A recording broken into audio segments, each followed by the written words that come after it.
Hey guys, welcome back to my channel, and if you're new, welcome. I hope you've had a great start to 2018 so far and you're just ready to work hard this year, make them dreams a reality. And if traveling is one of those dreams, then girl and guys, I'm here to help you out. So I'm coming with some tips and advice to help make 2018 your year of travel. When you're setting your goals, you need to consider your budget, because that's going to determine how many trips you can take, where you can actually afford to go, if you can do 3 trips in 1 year, if you can do 4. It just depends on your budget. You also need to look at how many holidays you have off of work, because that's also important. Obviously, if you don't have any holidays, then you're not really going to be going on any long trips. You're just going to have to be doing weekend trips away. Like, you don't have to go halfway across the world to travel. You can travel within your city. Like, I know that sounds a bit crazy, but you can travel within your city. Like, I live in London and there's so many things in London that I've never seen or experienced. So I definitely need to do this myself. I need to just go out on days on a weekend and just explore the city. Just appreciate where you live, because sometimes we don't do that. We're always wanting to go to somewhere else, but we don't appreciate our own homes. So yeah, definitely do that. You can travel to cities within your country, because I'm sure there's so many cities that you've never really appreciated before. And you can just travel to countries that are not far from your own countries, because flights will be cheaper. If your country is not far from yours, you could take a train there. So definitely think about that. Like, if you're from the UK like me, make sure you're traveling to Europe. Get them cheap Ryanair and EasyJet flights. Take advantage of Europe, because we don't know what's going to happen after Brexit. So yeah, just enjoy it while it lasts.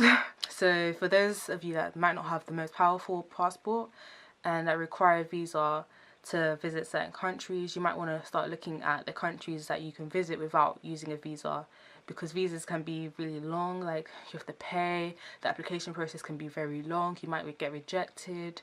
So yeah, it's worth looking at the countries that you can visit without a visa. Solo travel is life, I tell you. It's such a great experience. I definitely recommend it to everyone to at least try once, because so many people think that they're not going to enjoy it, it's not for them, but you won't know until you actually go and do it. You have to give yourself a chance, because I never would have imagined that I would solo travel. I never would have imagined that I would actually enjoy it. And so far I've been to 7 countries by myself. I actually started solo traveling last year, so in January 2017. I've got my next solo trip in a few weeks' time. So yeah, definitely consider solo traveling. I'm going to have a lot more videos coming out with advice on solo traveling, so make sure you're subscribed to my channel, and definitely check out my blog, because I do have a few blog posts on that as well. So if you're considering that, definitely check it out. So we all know where Bali is. We've all seen the pictures, we've all seen the videos. It's so beautiful. It's on so many people's bucket list. When I told people I was going Ohrid last year, a lot of people were like, where is that? Yeah, it's in Macedonia, which is in Europe, by the way. So basically, this point is just to say that you don't have to travel where everyone else is going. You don't have to follow the travel trends. You can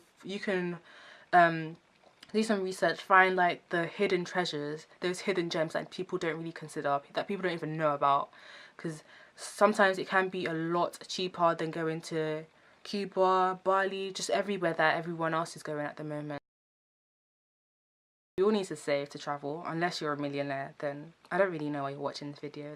Unless you're planning to sponsor me and sponsor my travels, then my email address is in the description bar, so holler at your girl.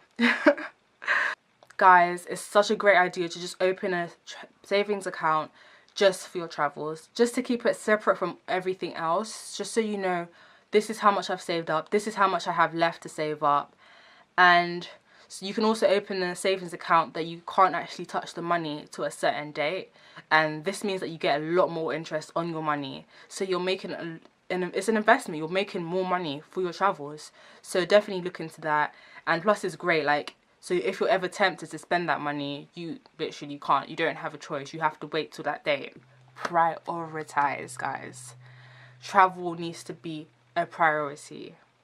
You need to cut your expenditure. You need to say no to takeaways, no to going out every Saturday night, no to going shopping every 2 weeks or whatever. you need to determine like how much money you have coming in, how much you have going out on your necessities, like your bills, your grocery shopping, your transportation, like from work and stuff like that. And from that you can determine how much money you're going to have left over each month. So from that you then can share it between your travel savings, your general savings, and then just how much money you're going to need for just like your just day-to-day expenditure. Number 3 is keep motivated. It can be really hard to stay motivated all of the time, especially if we're not used to being so harsh on ourselves and like just restricting our spending as much as you need to. So definitely you definitely need something to like just keep you motivated and inspired. So I definitely recommend checking out a lot of travel bloggers and vloggers, because there's so many out there with such inspirational and amazing content. So definitely check out their blogs and their vlogs and follow them on Instagram. And yeah, this is the point where I plug myself, yes. So definitely guys, check me out. My blog is wanderlustcause.com. Make sure you follow my Instagram and my Twitter. All the links will be below. If you're a visual person, then why not make the destination that you most want to go to this year your screensaver? So every time you pick up your phone and look at it, that's what you see. So it just keeps on reminding you, this is what I'm working towards. A mood board is just a great way to keep motivated. Like, and it doesn't have to be restricted just to travel. Like, you can have all of your goals up on your mood board, in the form of like words, quotes, pictures, and just put it up on your wall so you look at it every day and it reminds you, this is what I'm working towards. This is what I want. This is going to be my reality. So yeah, definitely think about doing that, and writing down your goals is key. Like, there's so much power when you put your goals on paper, guys. Like, there's so much power in written word. Don't underestimate it, because taking your time to just write down your goals on paper and then put it on your wall and just look at it every day, there's so much power in that. Countdown apps are also a great way to just keep motivated. So you can use this after you've booked your trip. Put your dates in the calendar, in the app, and then it will have a countdown of like the number of days, weeks and months to that trip, and then it will send you notifications every once in a while just to tell you how much longer you have to go. And like, I think it's also a great idea to even do this even if you haven't booked anything yet. Just put in a date of when you would like to go, and then so when you're getting notifications, it's reminding you, this is what I want to do in October, for example. This is what I'm working towards. I need to make sure that I'm saving enough money so I can actually book this trip. There's so many Facebook groups for travelers. So it's like a community of people that are passionate about travel. So it's a great place to just meet other people with the same passion as you. You can find out so much information and advice about the destination that you want to go to just by speaking to people in that group. Also, if you want to meet up with someone in that destination, it's also a great tool to just reach out, find out if anyone's going to be in the city the same time that you are. So it's great for like if you're solo traveling, or if you need advice, or just to get to know people who share your passion. Make sure you're searching incognito, because if an airline or a website sees that you keep on coming onto the website searching for a particular destination for a particular date, they might put the prices up. Sometimes airlines do flash sales that might just be for a day, so it's definitely worthwhile just signing up to emails for different airlines. So if they're doing a flash sale or they have discounts or sales, they're gonna email you and you're gonna know, so you can book their cheap flights. When it comes to booking your flight, make sure you're using Skyscanner, Google Flights, Momondo and Kayak, because these are the plugs. These are flight comparison websites, so they're comparing thousands of websites to find you the cheapest flight. So definitely use that when you're looking for a flight. I definitely recommend trying to be as flexible as possible. So if you've already got a destination in mind and you already know the month that you want to go, try and be flexible with the dates, because using Skyscanner and Google Flights, you can look at the month as a whole and look at the different prices for each day for flying in, flying out. So even if you have a date in mind, you can find that if you go a few days earlier or a few days later, you can save a lot more money. So definitely try and be flexible with the dates if you can. Also, if you're flexible in terms of just location and the month, so you're just happy to go anywhere and anytime as long as it's cheap, then buy. Skyscanner. I think Google Flights have this as well, but they have an option where you can pick everywhere, so you can look everywhere in the world. And for your for the date, you can pick the cheapest month. So it's literally going to find you the cheapest flights ever, and it'll come up with a list of the countries and the cities, and it'll be in order from the cheapest to the most expensive. So that's a great way to just find a very, very cheap flight. So you just sign up to the program with that airline, and sometimes they allow you to also collect air miles from other airlines as well. And sometimes they also allow you to collect air miles when you're shopping in certain shops. So definitely check that out, because you're just trying to build up your air miles as much as possible, because when you reach a certain level, then you can get yourself a free flight, and ain't nobody gonna say no to a free flight. Sometimes it can be a lot cheaper to travel by train or coach. It obviously depends on your destination. I know staying in a hostel has like a bad reputation. Like people are automatically put off if you say hostel. But not all hostels are bad, and there's a lot of boutique hostels these days that are really, really nice. Like sometimes even better than a hotel, to be honest. And like hostels are so cheap. Like what you would spend for a few nights in a hostel is what you would pay for one night in a hotel. So yeah, definitely look into it if you're solo traveling, because it's just expensive staying in a hotel. So it saves you a lot of money, and plus you just meet other travelers, so it's a lot more sociable, and you meet people. And yeah, you can actually find someone that you want to travel around that city with. So yeah, definitely think about it and look into it. And like if you're put off about staying in a dormitory, then they also have private rooms as well. And if you don't want to stay in a mixed dormitory, they also have male or female dormitories. So yeah, don't I was gonna say don't stay in a mixed dormitory, but for some people they don't mind it. But for my first experience of staying in a hostel, I stayed in a mixed dormitory. I was the only mix, basically. I was the only thing that made it a mixed dormitory. If I was not there, it would have been a male dormitory. Hey. I've got a blog post on it, so if you want to know more about that story, then yeah, check it out. I'll leave the link in the description bar. Because yeah, it was a bit mad. Airbnb is life. Like, I use Airbnb 90% of the time because I just prefer it.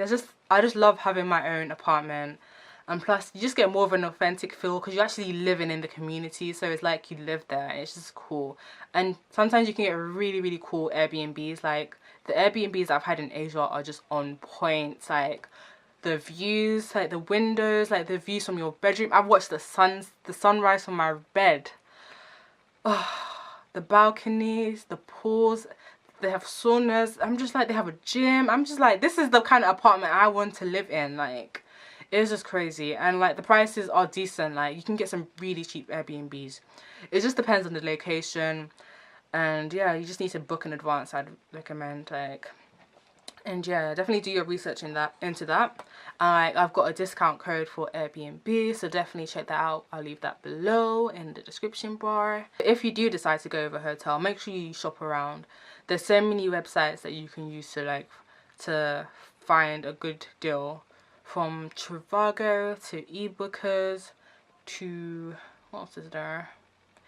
TripAdvisor is good because they have like a comparison with other websites.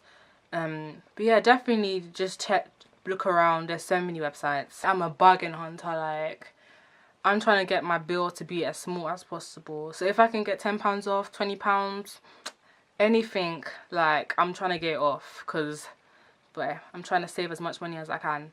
So when I've decided on what hotel I'm going with, I've got it open in different tabs for different websites. So I've realised that B is the most cheapest, F is the most expensive. So now I've opened a new tab and I'm looking at voucher codes. So if you don't know about voucher codes, then get to know, because they are life.